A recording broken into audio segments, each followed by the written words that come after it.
काँग्रेसचे दिवंगत नेते राजीव सातव यांच्या पत्नी आमदार प्रज्ञा सातव यांचा भाजपा प्रवेश ठरल्याची माहिती आहे.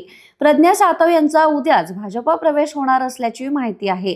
गेल्या काही दिवसांपासून त्यांनी गटबाजीला कंटाळून निर्णय घेतल्याची चर्चा आहे. दरम्यान काँग्रेसचे विधान परिषदेतील गटनेते आमदार सतेज पाटील यांनी या पक्षप्रवेशात तथ्य नसल्याचं म्हटलंय.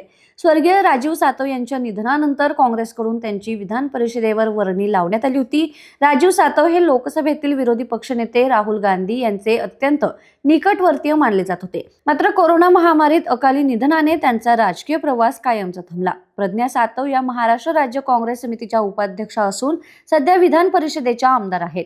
काँग्रेस नेते शरद रणपिसे यांच्या निधनामुळे रिक्त झालेल्या जागेवर 2021 साली विधान परिषदेवर बिनविरोध निवड झाली होती. प्रज्ञा सातव या पहिल्यांदा 2021 मध्ये पोटनिवडणुकीत बिनविरोध निवडून आल्या होत्या.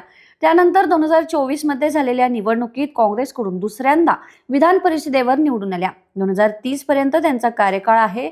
त्यामुळे काँग्रेसने भाजपाला तगडा झटका दिला असल्याची चर्चा आहे.